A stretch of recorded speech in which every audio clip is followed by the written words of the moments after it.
Assalamualaikum warahmatullahi wabarakatuh. Sahabat muslim dan muslimah, inilah kisah cinta antara putri bungsu Rasulullah Shallallahu Alaihi Wasallam, yakni Sayyidah Fatimah Zahra dengan suaminya yaitu Sayyidina Ali bin Abi Thalib. Kisah cinta yang sudah terpendam sejak lama. Kisah cintanya sangat terjaga kerahasiaannya dalam kata, sikap, dan ekspresi mereka, bahkan syaitan pun tidak bisa mengetahuinya. Mereka bisa menjaga izah mereka hingga Allah telah menghalalkannya. Sayyidina Ali bin Abi Thalib adalah sepupu dan salah satu sahabat yang istimewa di mata Rasulullah Shallallahu Alaihi Wasallam. Selain beliau tinggal langsung bersama Rasulullah, dia juga seorang pemberani yang pernah menggantikan posisi tidur Rasulullah Shallallahu Alaihi Wasallam di saat hijrah dan juga seorang mujahid perang yang gagah. Sementara Sayyidah Fatimah, putri Rasulullah Shallallahu Alaihi Wasallam yang taat, penyayang, dan sangat peduli pada Rasulullah Shallallahu Alaihi Wasallam, selalu ada di samping ayahnya dalam setiap kisah perjuangan sang ayah membumikan nilai-nilai Islam di tengah kafir Quraisy. Sayyidina Ali juga menyukai Sayyidah Fatimah sejak lama. Kecantikan putri Rasulullah Shallallahu Alaihi Wasallam ini tak hanya jasmaninya saja, kecantikan ruhaninya melintas batas hingga langit ketujuh. Kendalanya adalah perasaan rendah dirinya. Apakah ia mampu membahagiakan putri Rasulullah dengan keadaannya yang serba terbatas? Demikian kira-kira perasaan yang ada pada Sayyidina Ali saat itu. Pada suatu ketika Sayyidah Fatimah dilamar oleh seorang laki-laki yang selalu dekat dengan Nabi, yang telah mempertaruhkan kehidupannya, harta dan jiwanya untuk Islam, menemani perjuangan Rasulullah Shallallahu Alaihi Wasallam sejak awal-awal risalah ini.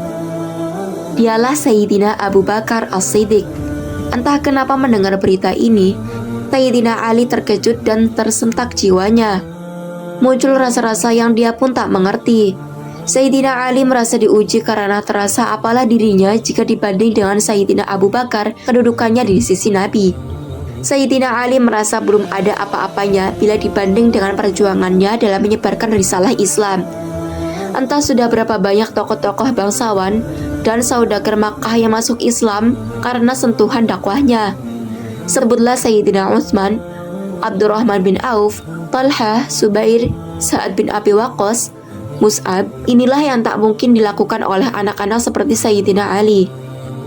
Tak sedikit juga para budak yang dibebaskan. Sebutlah Bilal bin Rabah, Ka'ab, Khabbab, keluarga Yasir, Abdullah bin Mas'ud. Dari sisi finansial, Sayyidina Abu Bakar seorang saudagar tentu akan lebih bisa membahagiakan Sayyidah Fatimah. Sementara Sayyidina Ali, pemuda miskin dari keluarga miskin. Melihat dan memperhitungkan hal ini, Sayyidina Ali ikhlas dan bahagia jika Sayyidah Fatimah bersama Sayyidina Abu Bakar. Meskipun ia tak mampu membohongi rasa-rasa dalam hatinya yang ia sendiri tak mengerti. Namun ternyata lamaran Sayyidina Abu Bakar ditolak oleh Sayyidah Fatimah, sehingga hal ini menumbuhkan kembali harapannya. Sayyidina Ali kembali mempersiapkan diri, berharap dia masih memiliki kesempatan itu. Namun ujian bagi Sayyidina Ali kembali mempersiapkan diri, berharap dia masih memiliki kesempatan itu. Namun ujian bagi Sayyidina Ali belum berakhir. Setelah Sayyidina Abu Bakar mundur, muncullah laki-laki nan gagah, perkasa, dan pemberani. Seseorang yang dengan masuk Islamnya mengangkat derajat kaum muslimin. Seorang laki-laki yang membuat syaitan berlari takut dan musuh-musuh Allah bertekuk lutut. Seseorang yang diberi gelar Al-Faruq. Dialah Sayyidina Umar bin Khattab. Pemisah antara kebenaran dan kebatilan, juga datang melamar Sayyidah Fatimah. Sayyidina Ali pun ridha jika Sayyidah Fatimah menikah dengan Sayyidina Umar. Ia bahagia jika Sayyidah Fatimah bisa bersama dengan sahabat kedua terbaik Rasulullah Shallallahu Alaihi Wasallam setelah Sayyidina Abu Bakar, yang mana Rasulullah Shallallahu Alaihi Wasallam sampai mengatakan, "Aku datang bersama Umar dan Abu Bakar." Namun kemudian Sayyidina Ali pun semakin bingung karena ternyata lamaran Sayyidina Umar pun ditolak. Setelah itu menyusul Sayyidina Abdurrahman bin Auf melamar sang putri dengan membawa 100 unta bermata biru dari Mesir dan 10.000 dinar. Kalau diuangkan dalam rupiah kira-kira 55 miliar. Dan lamaran itu pun ditolak oleh Rasulullah Shallallahu Alaihi Wasallam. Akan tetapi kekhawatiran Sayyidina Ali bin Abi Thalib belum berakhir sampai di sini karena ternyata sahabat yang lain pun melamar sang Az-Zahra.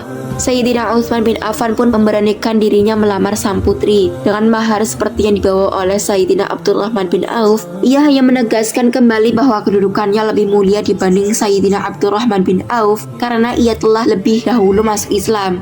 Tidak disangka, tidak diduga, ternyata Rasulullah Shallallahu Alaihi Wasallam pun menolak lamaran Sayyidina Utsman bin Affan.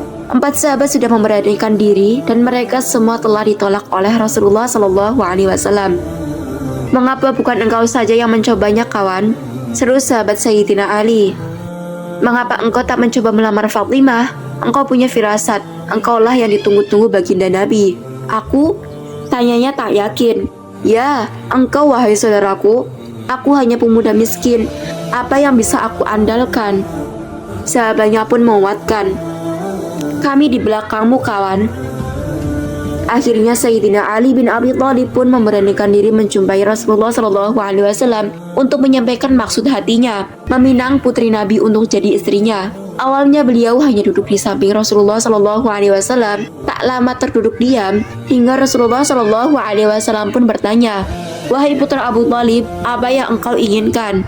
Sejenak Sayyidina Ali terdiam dan dengan suara bergetar ia pun menjawab, "Ya Rasulullah, aku hendak meminang Fatimah." Mendengar jawaban Sayyidina Ali ini, beliau Shallallahu Alaihi Wasallam tidak terkejut. Beberapa waktu terakhir ini banyak yang melamar putriku, tetapi ia selalu menolaknya. Oleh karena itu, tunggulah jawaban putriku. Kemudian Rasulullah Shallallahu Alaihi Wasallam meninggalkan Sayyidina Ali dan bertanya kepada putrinya. Ketika ditanya, Sayyidah Fatimah hanya terdiam dan Rasulullah Shallallahu Alaihi Wasallam menyimpulkan bahwa diamnya Sayyidah Fatimah tanda kesetujuannya. Rasulullah Shallallahu Alaihi Wasallam kemudian mendekati Sayyidina Ali dan bersabda, "Apakah engkau memiliki sesuatu yang akan engkau jadikan mahar, wahai Ali?" Sayyidina Ali pun menjawab, "Orang tuaku yang menjadi penebusnya untukmu ya Rasulullah. Tak ada yang aku sembunyikan darimu. Aku hanya memiliki seekor unta untuk membantuku menyiram tanaman, sebuah pedang, dan sebuah baju sirah dari besi." Dengan tersenyum Rasulullah Shallallahu Alaihi Wasallam bersabda, "Wahai Ali, tidak mungkin engkau terpisah dengan pedangmu, karena dengannya engkau membela diri dari musuh-musuh Allah Subhanahu wa Ta'ala. Dan tidak mungkin juga engkau berpisah dengan untamu, karena ia engkau butuhkan untuk membantumu mengairi tanamanmu. Aku terima mahar baju besimu. Jualah dan jadikanlah sebagai mahar untuk putriku. Wahai Ali, engkau wajib bergembira sebab Allah sebenarnya sudah lebih dahulu menikahkan engkau di langit sebelum aku menikahkan engkau di bumi." Diriwayatkan oleh Ummu Salamah radhiyallahu anha. Sayyidina Ali bin Abi Thalib menjual baju besi tersebut dengan harga 400 dirham dan menyerahkan uang tersebut kepada Rasulullah Shallallahu Alaihi Wasallam, dan Nabi pun membagi uang tersebut ke dalam 3 bagian. 1 bagian untuk kebutuhan rumah tangga, 1 bagian untuk wangian, dan 1 bagian lagi dikembalikan kepada Sayyidina Ali bin Abi Thalib sebagai biaya untuk jamuan makan untuk para tamu yang menghadiri pesta. Setelah segala-galanya siap dengan perasaan puas dan hati gembira dan disaksikan oleh para sahabat Rasulullah Shallallahu Alaihi Wasallam, kata ijab kabul pernikahan putrinya.